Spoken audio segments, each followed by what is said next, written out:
Hello, friend, and welcome back to Foul Play, as we continue our look into the Darknet assassin. On November 13th, 2016, Amy Allwine from Minnesota was found dead in her home. A mother of a 9-year-old and an active member of her community, it was shocking to people that anyone could want this lovely woman dead. Amy was the epitome of kindness. Throughout the countless interviews conducted by the police, not a single person had anything negative to say about her.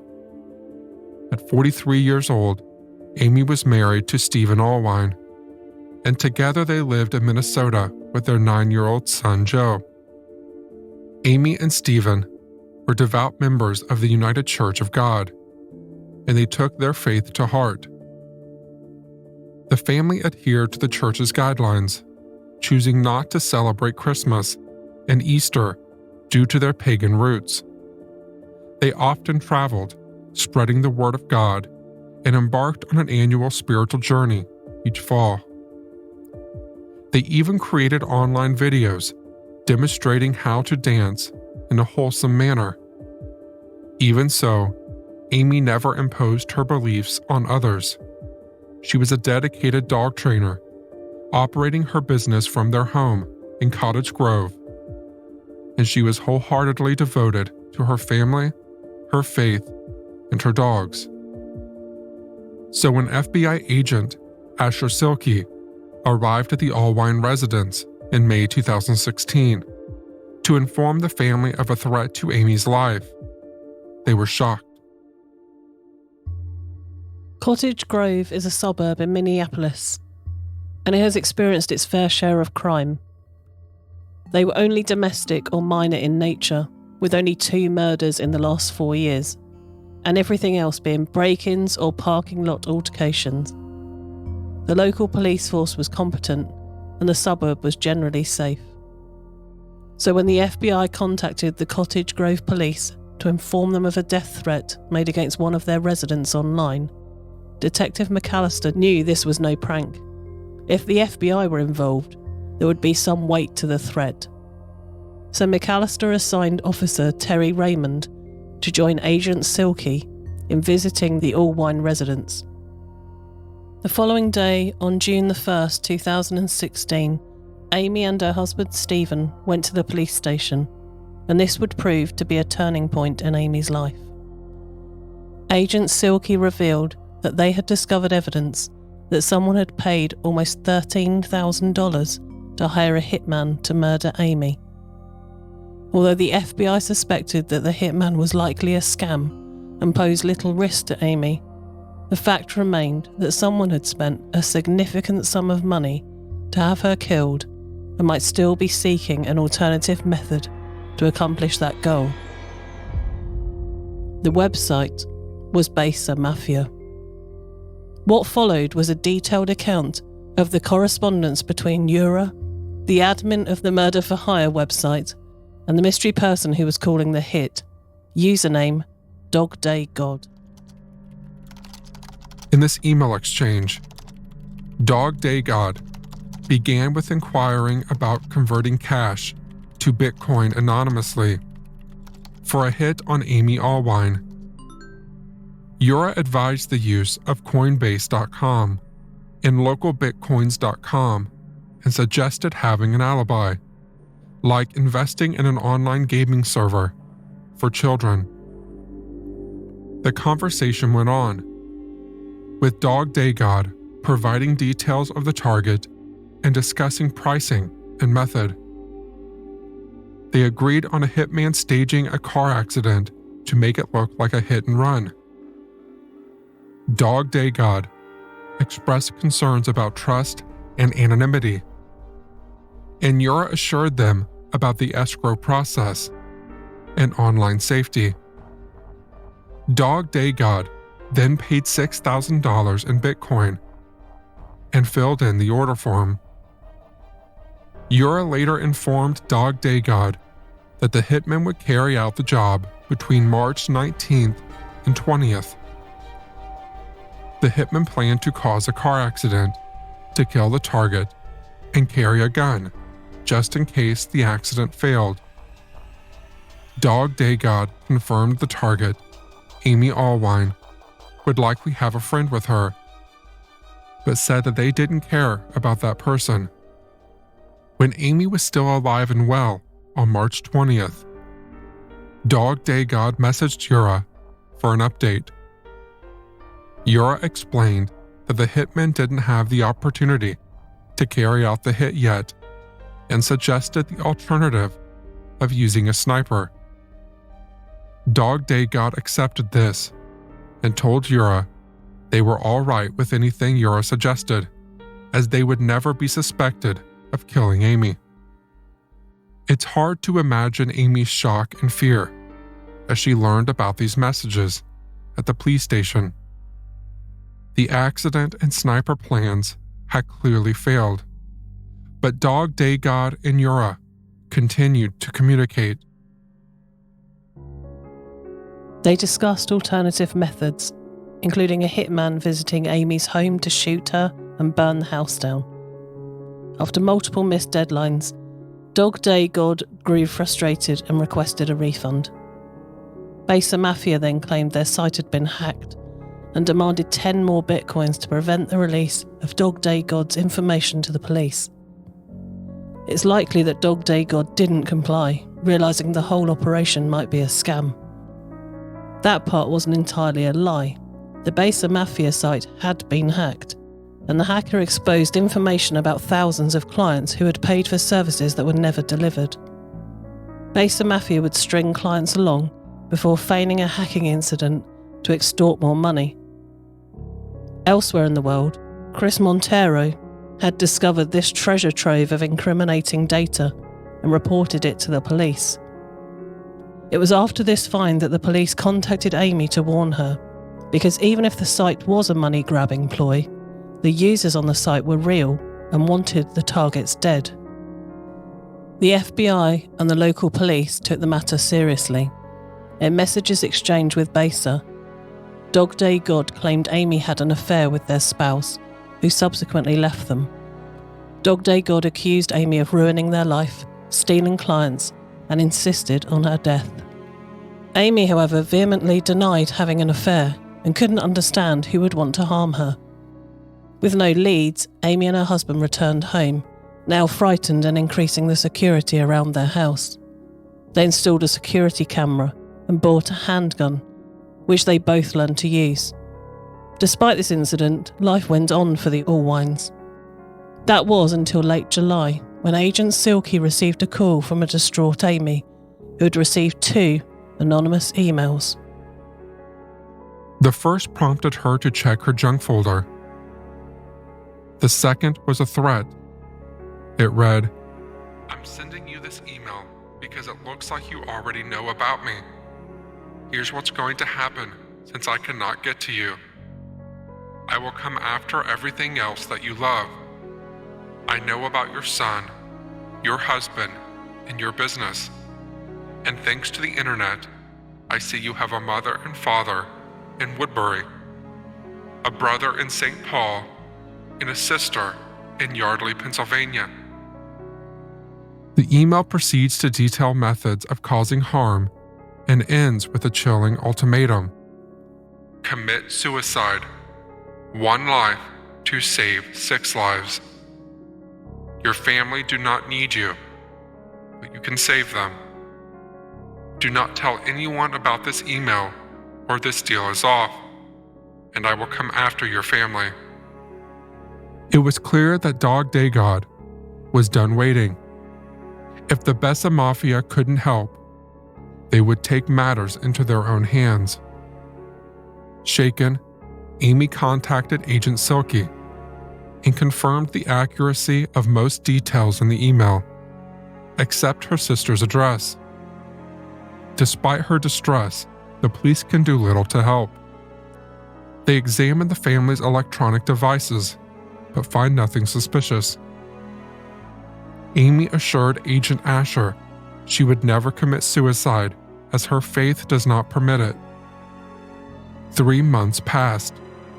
Amy and Agent Silky believed the worst was over because nobody in Amy's family had been harmed.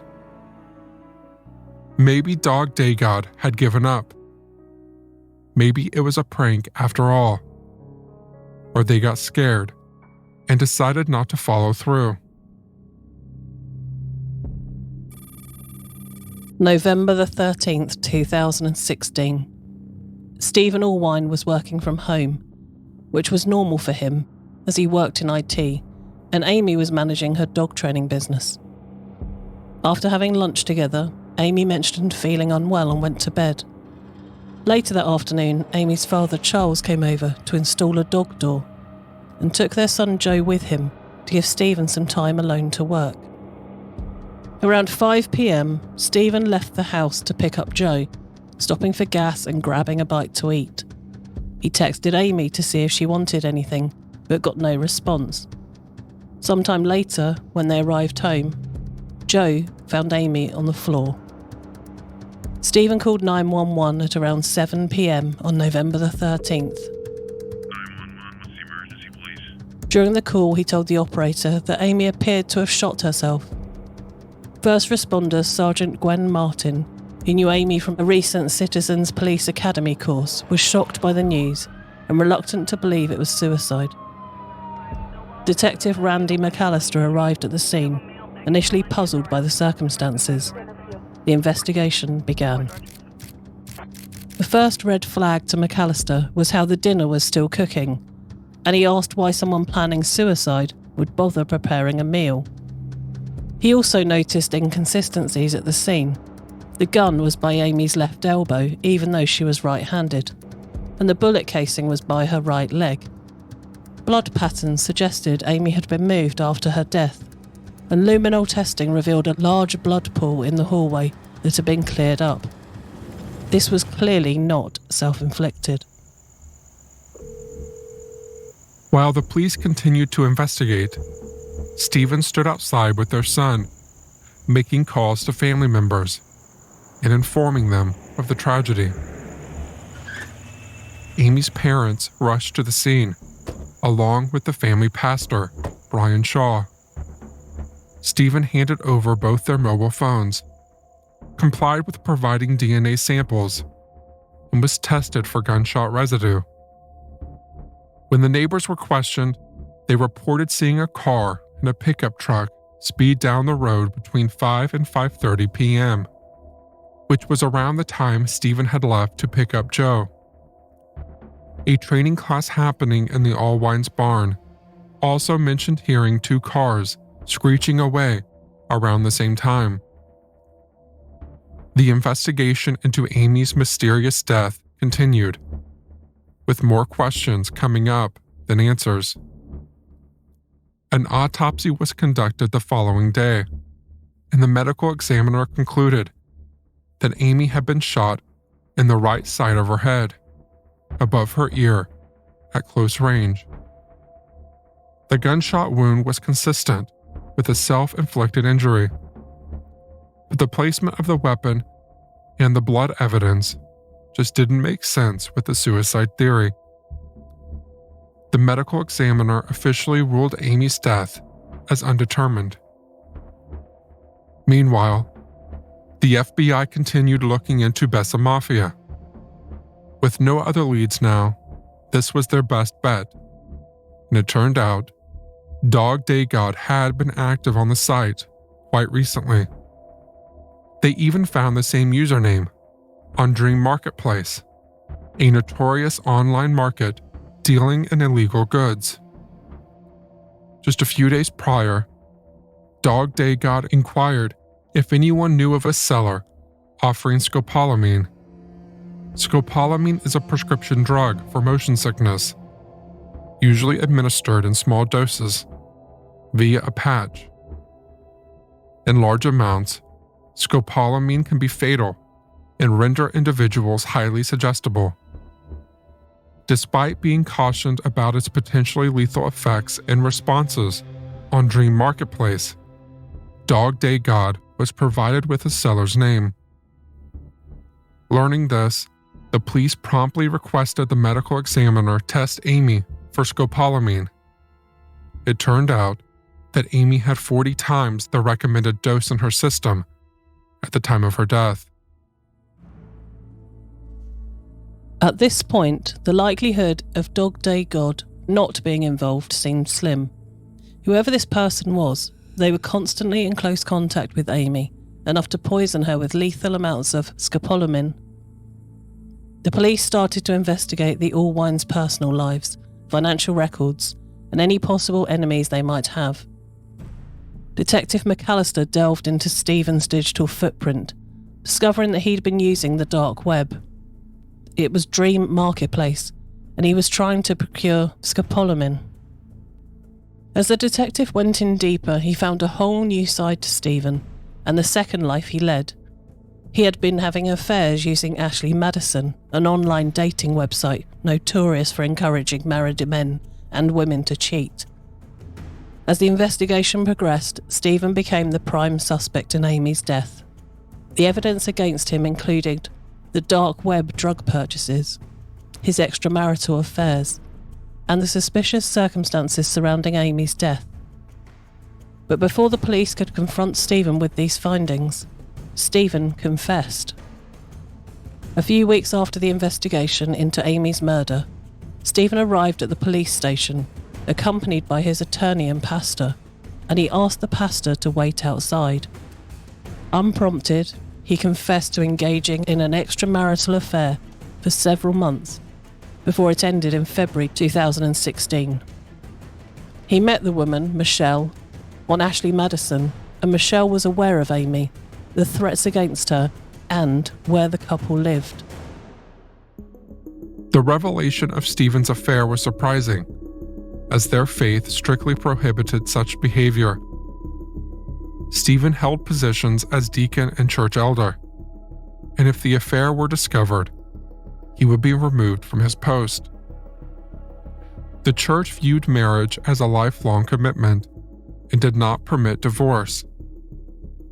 So, did Stephen kill Amy to avoid divorce and escape an unhappy marriage?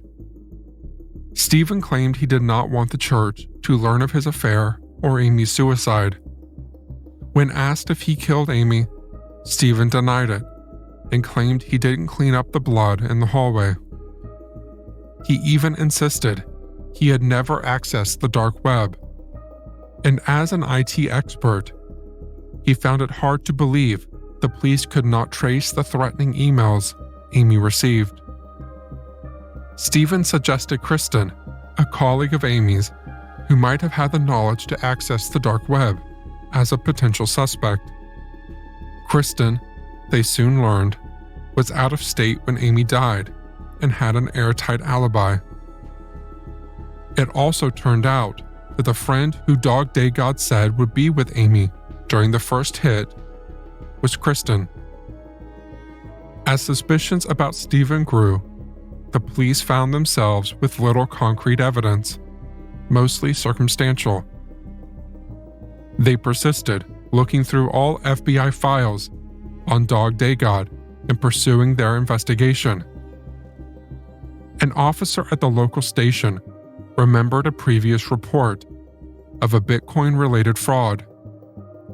At the time, the police station had a limited understanding of Bitcoin transactions, so they filed the report away. But now, this report would become a critical piece of the puzzle. In March 2016, a man reported being defrauded of $6,000 in Bitcoin. He had paid a person named Mark this amount for business training materials that were never delivered. He never followed up with the police after that initial complaint, and they had nothing to work with. Bitcoin transactions were anonymous, and transactions used addresses composed of 34 random letters and numbers.